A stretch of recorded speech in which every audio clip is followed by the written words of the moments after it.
Tonight, on your walk home, you're going to pass a dozen of them, pecking at a dropped fry, sitting on a wire, watching you with those weird orange eyes. You won't even look twice. They're just pigeons. Background noise in a city, everywhere, endless, basically free protein walking around on two legs. And yet you have never once thought about eating one, not even a little. But here's the strange part. 100 years ago, your great-grandparents probably did. Not as some dare, as dinner, as a normal, respectable, everyday meal. Something changed, and it wasn't the bird. Stay till the end because the real reason you won't eat that pigeon has almost nothing to do with the pigeon itself. Let's rewind. Way back. Before cities. Before chicken nuggets. Before any of this. Humans and pigeons go back further than you'd guess. Around 10,000 years. That's how long people have been raising pigeons, right alongside dogs and goats. Ancient Egypt kept them. Ancient Mesopotamia kept them. Not as pets, as food. Pigeons breed fast. They don't need much space. They eat almost anything, which makes them one of the easiest animals a human has ever farmed for meat. So picture it. A small stone tower, dozens of little holes in the walls. That's a dovecote. Pigeons nested inside. Eggs collected. Young birds harvested before they ever learned to fly. That young bird has a name you've probably heard on a fancy menu without realizing what it was. Squab, tender, rich, a little gamier than chicken. For most of human history, that was considered a delicacy. Not garbage, not disease. A delicacy. But here's what's fascinating. Pigeons weren't just food, they were technology. Think about that for a second. Before phones, before mail trucks, how do you send a message fast across a long distance?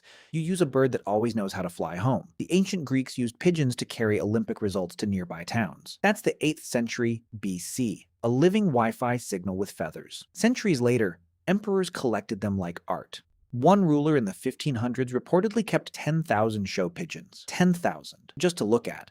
So for thousands of years, this bird was prized, farmed, bred, even worshipped a little. So what happened? What turned squab into don't touch that, it's diseased? Cities happened. That's the twist. In the 1600s, European settlers crossed the ocean to North America, and they brought their pigeons with them. Not wild ones, domesticated ones, farm animals. But domesticated animals can escape, and some of them did. They found ledges instead of dovecotes, rooftops instead of farms. And something wild happened. They didn't need farmers anymore. Cities, it turns out, are basically a perfect artificial cliff. Pigeons originally come from seaside cliffs in North Africa and the Middle East. A skyscraper ledge looks exactly like a cliff to a pigeon's brain. And a sidewalk covered in dropped food. That's a buffet. So the population exploded. Not because pigeons changed, because the environment did. But that's only half the story. Here's the part that actually explains why you won't eat one tonight. Once pigeons went feral, they started eating everything humans threw away. Rice, bagels, fries, whatever hit the pavement. And you started seeing them everywhere. On stoops, in gutters, around trash cans. And your brain did something automatic. It linked the bird to the mess. Not because science proved anything new.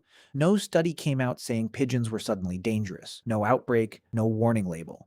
Researchers who've studied this shift are blunt about it. The disgust wasn't triggered by new information. It was triggered by location. Same bird, different backdrop, and the backdrop was enough. Now compare that to chicken. In the year 1900, chickens weren't really eaten much either. Farmers kept them mostly for eggs. Only the old, useless hens ended up in a pot.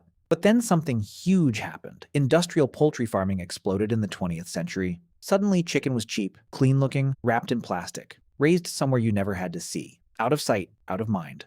While pigeons were doing the opposite, getting louder, messier, more visible than ever, right in your own front yard. One bird disappeared behind a factory wall and became trustworthy. The other stayed in plain sight and became disgusting. So what actually killed pigeon on the dinner table wasn't taste. It wasn't nutrition. Squab is still packed with protein, iron, and B vitamins. It wasn't even really about germs. It was about what you could see. And then pop culture sealed the deal. In 1980, a famous filmmaker looked at the pigeons crowding New York City and gave them a nickname that stuck forever.